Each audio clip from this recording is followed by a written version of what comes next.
Impossible, man. Oh, you see that, eh? Something, they've picked up the sound of something and instantly responded. Just to double check. Look at the back of the ears, nice big black markings. Also on the tip of the tail, you've got a nice big fat black ball of a tuft of hair. Very important, especially for the youngsters. The youngsters are following the females. I mean, look at the coloration of that lioness in comparison to the grass behind them. They're almost exactly the same color, that like tawny color. So they blend into the environment perfectly. Now, if a little youngster's following mom, they'll pick up on the dark patches behind the ear and also the movements of the tuft of hair on the end of the tail. So quite important. And also with cats, or anyone that owns a domestic cat, I'm sure you know how important the ears are in explaining the mood of the animal. You know, ears up, pointing forward, animals very alert. Ears just in their normal state, animals relaxed. Ears flat back against the head, animals may be aggressive or threatened. And these will all indicate by the youngster seeing that big black patch and looking at that on the ears to indicate exactly what's happening in the pride of the moment. If there's danger, if there's threat, if they need to be alert, if they need to stay quiet, all these things. Tail activity as well is also very important. Combi has gone across the river in the east direction. We don't see a problem. It's also very important that tail activity, they will indicate the mood of a cat. When they're aggressive or when they're hunting, you often get that very jerking, twitching movement, flicking up and down or to the left and to the right. Look at that, isn't that beautiful? But it almost looks like she's uncomfortable that her stomach's so full. Hey? Indigestion. There we go. Yeah, it's a hard life.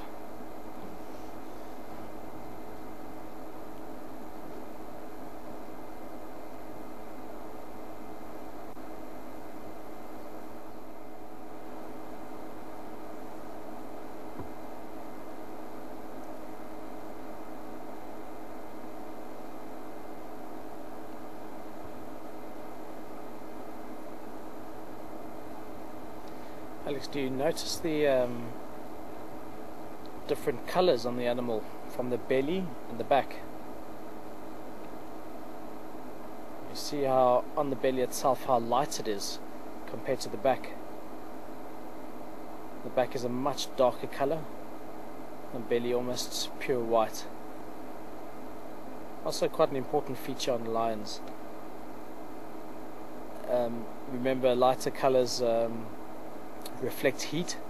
That's why if you've ever seen any photos or any documentaries, wildlife documentaries, of lions lying out in the midday heat, very often you find them lying on their back, bellies exposed, legs up in the air. Just helps them to cool their body temperature slightly. Another interesting adaptation to their lifestyle. It's just fascinating how everything on this animal is designed for a specific purpose, and everything is, the way it's evolved is just almost beautiful that they utilize every little design they have.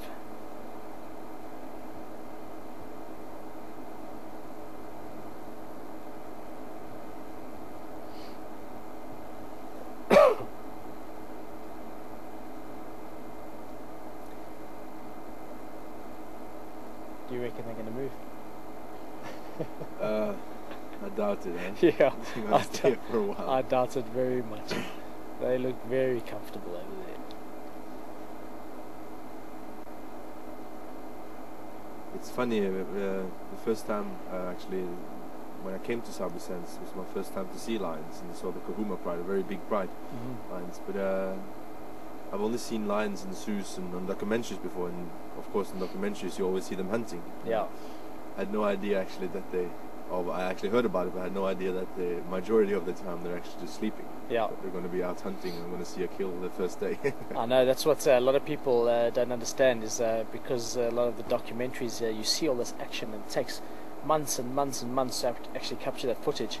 But yeah, in truth, these animals, they sleep most of their life away, you know, and I mean, to actually see that out in live and in life, it's very rare.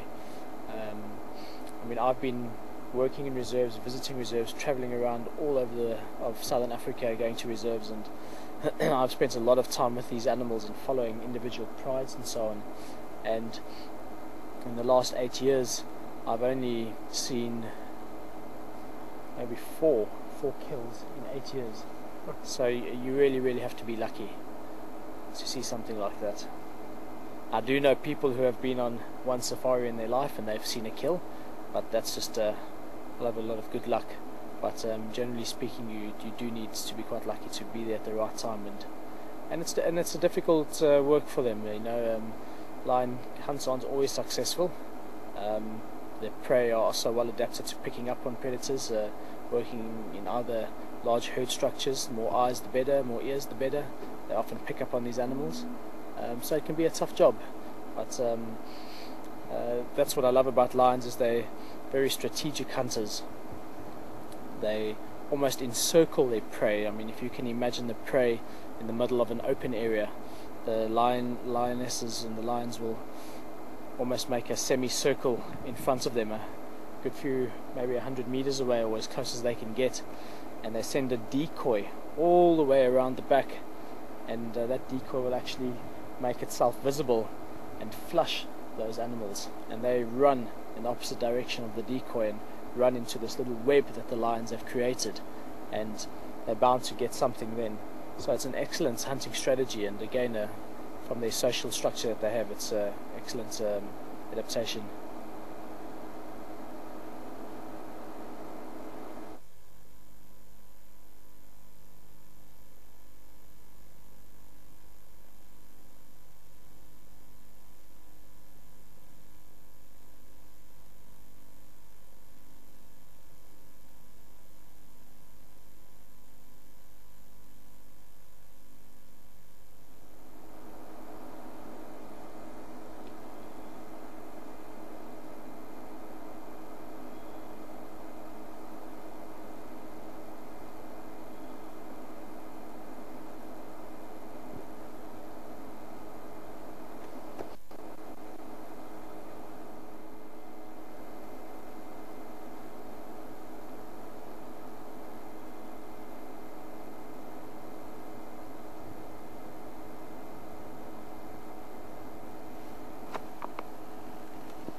Marco, you said you had seen 4 lion kills in your life.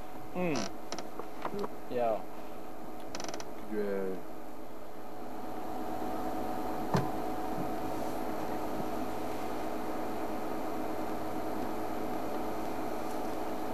Peter, coming for break. Peter for break.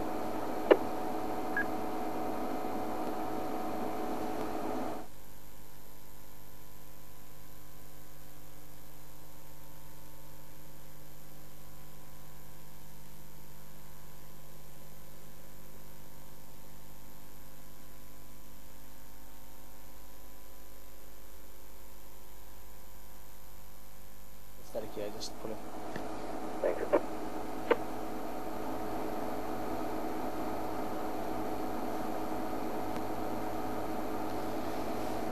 Right, hold on.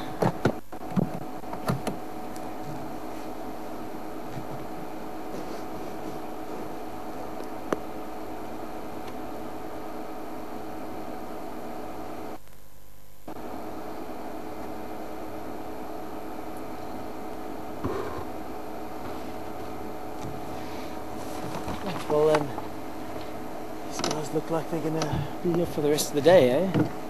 Should we give them a little bit of space and yeah, guys, that was absolutely fantastic. We got our lions at the end of the day, very relaxed females, nice and lethargic and comfortable. We've got that beautiful sighting of them over there. But it doesn't look like they're going to get up too much action. They're going to just hang around here. Maybe we'll come back a little bit later on this afternoon and see if they're still around. But for the time being, just look at that, they're not going anywhere.